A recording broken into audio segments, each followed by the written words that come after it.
마가복음 3장 31절에서 35절 우리 한 절씩 교독하겠습니다. 그때 예수의 어머니와 동생들이 와서 밖에 서서 사람을 보내어 예수를 부르니 무리가 예수를 둘러 앉았는데 여짜오되 보소서 당신의 어머니와 동생들과 누이들이 밖에서 찾나이다. 대답하시되 누가 내 어머니이며 동생들이냐 하시고 둘러앉은 자들을 보시며 이르시되 내 어머니와 내 동생들을 보라. 다 함께 누구든지 하나님의 뜻대로 행하는 자가 내 형제요 내 자매요 어머니이니라. 아멘.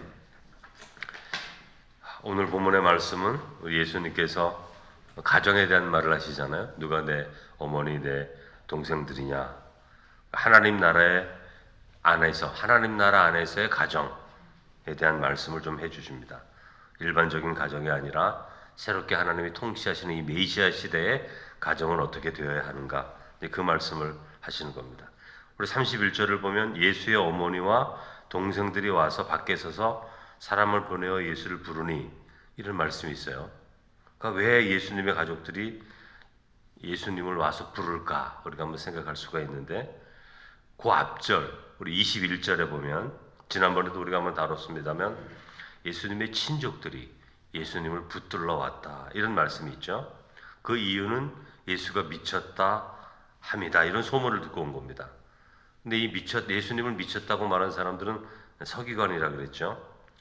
예수님이 귀신 내어 쫓는 능력을 보고 사람들이 예수님을 많이 따릅니다. 그러니까 서기관들의 입장에서는 이런 현상이 두려운 거죠. 예수는 위험한 사람인데 율법을 어기고 많은 율법을 자기들이 해석하는 것과 달리 해석하는 위험한 이단자로 생각하고 있는 거죠. 능력은 나타나서 이제 처음에는 이게 무슨 뜻인가 이렇게 살펴보다가 특별히 안식일법을 어길 때 예수를 죽이려고 공모하기 시작하는 것을 우리가 알 수 있지 않습니까? 그러니까 예수님을 수많은 사람들이 따라가니까 이 두려운 거예요. 이게 어떻게 될지 모르기 때문에 그런 것입니다. 우리도 이단들이 굉장히 힘을 내어서 하면은, 우리 정통교단이라고 하는 우리들은 그게 위험스럽게 이렇게 바라보지 않습니까? 신천지가 저렇게 되면 어떻게 되나, 이런 거 많이 있지 않습니까? 그런 것과 비슷한 거예요, 사실은. 어떤 일반적인 우리가 생각했을 때 옳지 않은 것이 크게 세력을 얻을 때에는 그렇게 느껴지는데, 서기관들에게는 예수님이 그렇게 느껴지는 거죠. 이단은 이단인데 너무 큰 세력을 가지고 발전하기 시작한다, 이런 생각을 하게 되니까 결국에 서기관들이 해석한 것은 예수의 능력이 귀신으로부터 왔다, 이렇게 말할 수밖에 없는 것입니다. 이렇게 말하지 않으면 예수님의 능력이 하나님으로부터 왔다는 것을 인정하는 것이기 때문에 그거는 불가능한 말이죠. 서기관들의 눈에는. 그러므로 귀신에게서 왔다, 이렇게 말을 하게 되고, 귀신에게서 왔다는 말이 결국은 미쳤다, 이렇게 된 것이죠. 그래서 친족들이 21절에 예수님을 붙들러 오게 된 것입니다. 그런데 여러분, 오늘 이 31절에 보면 이젠 가족이 붙들러 온 거예요. 가족이. 물론 31절에는 찾아온 이유를 말하지는 않습니다. 근데 예수님의 가족들이 예수님을 왜 부르러 왔겠어요? 붙들러 온 거죠. 미쳤다는 말을 들으니까. 그러니까 21절과 똑같은 맥락으로 한 번은 친족이 찾아오고, 그래도 만나지 못하니까 이제 예수님의 가족이 찾아왔다는 것으로 우리가 해석할 수 있습니다. 우리가 이런 것을 보면 예수님이 공생의 사역에 두 가지 평가가 있었다는 것을 알게 되는데, 첫 번째 평가는 예수님의 사역이 그 놀라운 치유의 능력 때문에 많은 사람들이 선지자와 같이 여겼다는 것을 우리가 알 수 있어요. 선지자와 같은 자가 오셨다, 이렇게 알 수가 있고, 또 한 가지 평가는 오늘 가족들과 친족들이 온 것처럼 이단자, 귀신 들린 자, 미친 사람, 이렇게 평가하는 것을 우리가 알 수 있게 됩니다. 근데 이제 미쳤다라는 평가는 오래간 것 같지는 않아요. 자주 나오지는 않고 어느 정도 있다가 사라져버리는 걸로 봐서는 예수님의 사역을 자주 접하는 사람들에게 있어서 예수님의 능력이 하나님의 능력이지 그게 미친 자의 능력은 아니라는 것이 곧바로 알게 된 것 같습니다. 이렇게 가족들이 예수님을 붙들러 찾아온 것을 보면 우리가 한 가지를 알 수 있어요. 예수님이 참 인간으로 오셨다는 것을 증거해 주고 있는 겁니다. 이것이 사실은. 왜냐하면 예수님은 하나님의 아들로 인간으로 성육신하지 않았습니까? 그래서 30세까지 가족들과 함께 사셨어요. 보통 인간으로. 목수로 사셨죠. 아버지 요셉이 목수였기 때문에 목수로 사셨습니다. 30년 동안 말입니다. 근데 30년 동안 가족들과 함께 사는데 가족들이 메시아인 걸 모르잖아요. 만일 메시아인 걸 알았다면 이렇게 찾아올 필요가 없어요. 예수님은 저런 사역을 하시는 분이라는 것을 가족들이 이해를 했을 건데, 근데 가족들이, 친족들이 이렇게 찾아오는 것을 보면 예수님이 30년 동안 살아갔던 삶, 그 삶은 보통 인간의 삶이었다는 것을 우리가 생각할 수 있는 것입니다. 그러니까 30년 동안 요셉과 마리아와 가족들과 살면서 신적인 능력을 드러내지 않으셨다. 보통 인간으로 사셨다. 그러니까 하나님께서 메시아 사역을 하라고 하실 때까지, 그때까지 보통 인간으로 사셨다는 것을 우리가 생각할 수 있게 되는 겁니다. 신적인 능력을 발휘했다거나 예지적인 능력을 발휘했다거나 뭐 이렇게 됐다면 가족들이 이렇게 찾아오지 않죠. 그 능력이 있다는 걸 알기 때문에 미쳤다는 오해도 하지 않았을 것입니다. 그런데 그렇지 않은 걸 보면 참 인간으로, 보통 인간으로 30세까지 사셨다는 것을 알 수 있어요. 물론 요셉과 마리아는 예수님의 신적인 정체를 알죠. 동정녀 탄생이라든지 동방박사의 방문이라든지 하나님의 사자와의 만남이라든지 목자들의 말들을 통해서 예수님이 보통 그저 인간이 아니라는 것을 압니다. 근데 뭐 30년 동안 가만히 계시는 예수님을 보면서 그런 생각이 좀 희석됐을 수도 있을 것 같아요. 30년간. 예를 들면 여러분 아브라함도 아들을 주리라. 10년 만에 이스마엘 낳지 않습니까? 10년이 지나니까 하나님이 아무리 직접 말을 했어도 희석이 되는 거예요. 약속이 이루어지지 않으니까 10년 됐을 때 이스마엘을 낳지 않습니까? 그런 것과 비슷한 거죠. 어느 날은 생생하게 하나님의 능력을 경험하는 날이 있는데 시간이 그냥 지나니까 특별한 변화 없이 그게 사실인가? 이런 의심도 되고 마음 가운데부터 희석도 되고 기대도 하지 않게 되는 경우가 있다는 것을 우리가 이해하게 된다면 30년 동안 아무런 능력 없이 목수로서 사시는 그 예수님을 바라보면서 저분이 하나님의 아들? 이런 것들이 30년 동안 지속될 수 있었을까? 그런 생각을 하게 됩니다. 그러므로 가족들이 이렇게 예수님을 찾아오게 되는 것이죠. 근데 예수님이 이렇게 참 인간으로 사셨다는 게 왜 우리에게 중요한가 하는 게 우리가 알아야 될 것입니다. 예수님이 참 인간의 삶을 아신다는 뜻이거든요. 그것이.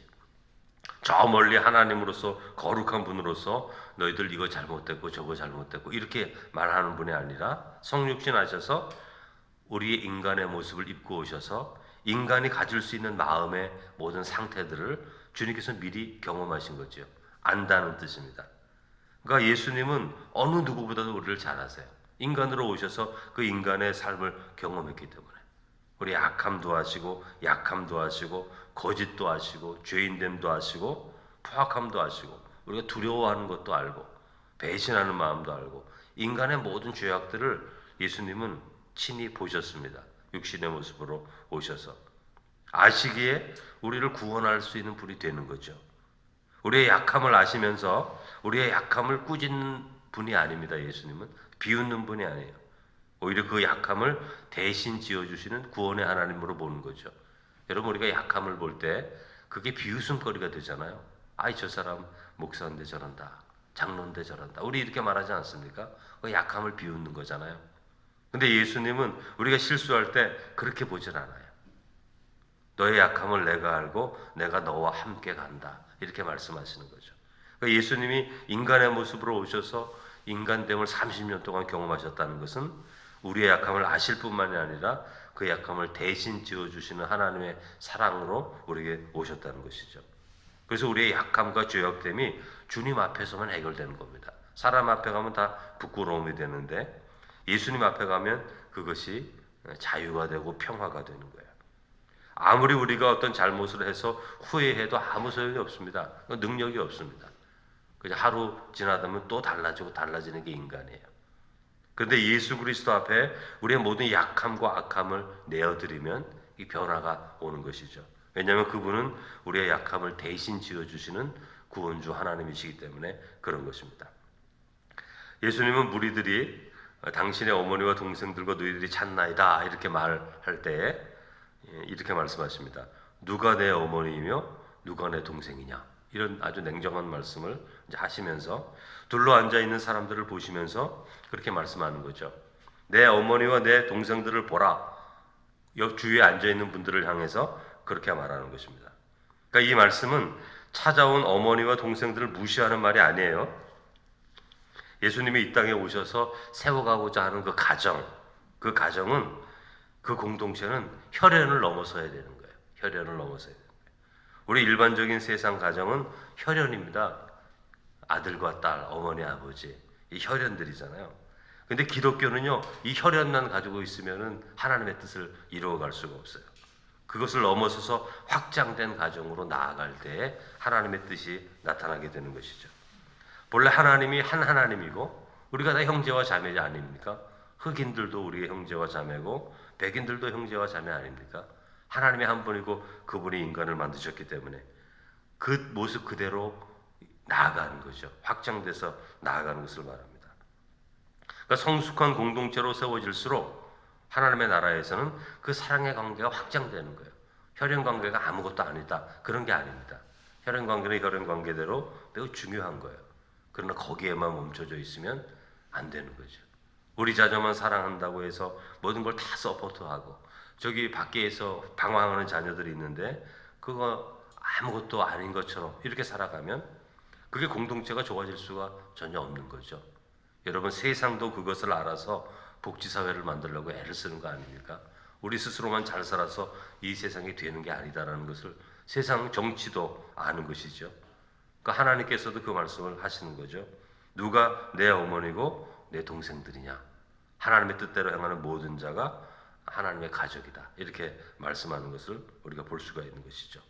하나님의 뜻대로 행하는 믿음의 형제와 자매와 믿음의 부모로 확장되어 가야 되는 거예요. 그게 이제 교회 공동체 안에서 우리가 만들어 가야 할 아름다운 관계가 되는 것입니다. 교회에서 그런 모습들이 만들어져 가면, 그게 잘 만들어져 가면 사회 가운데도 그게 더 전달될 수 있게 되는 거죠. 따라서 우리가 믿음의 삶을 살아간다고 했을 때는 늘 우리는 영적인 거를 얘기하는데 영적인 게 다가 아니에요. 예수님도 영적인 분이면 인간의 몸으로 오시면 안 돼요. 육을 가지고 오시지 않습니까? 몸을 가지고 오시지 않습니까? 몸이 중요하기 때문에. 부활하면 영으로만 부활되는 게 아닙니다. 몸으로 부활하셨어요, 예수님은. 몸을 가지고 계시는 것이라는 것을 우리가 꼭 알아야 되는 겁니다. 이 몸이 없으면요, 전달이 안 됩니다. 진리가 전달이 안 돼요. 영은 보여줄 수 있는 게 없는 거거든요. 귀한 영으로 아름다운 삶의 모습이 드러날 때, 몸으로 드러날 때 그것이 복음이 되는 것이기 때문에 그런 것입니다. 그러므로 교회는 하나님의 은혜 안에서, 하나님 나라의 능력 안에서 이런 가정의 혈연을 넘어서서 예수 그리스도 안에서 온전히 한 형제와 자매와 부모가 되어지는 모습들이 확장되어지고 경험되어져야 되는 것입니다. 그럴 때 우리 공동체뿐만이 아니라 이 사회가 더 단단해지고 희망이 있어지고 견고해지는 삶이 되는 것이죠. 여러분, 우리 믿음의 삶을 살면서 우리의 공동체 안에서도 이런 하나님 나라의 가정의 아름다운 모습들이 회복될 수 있는 그런 은혜가 있기를 주님의 이름으로 축원합니다.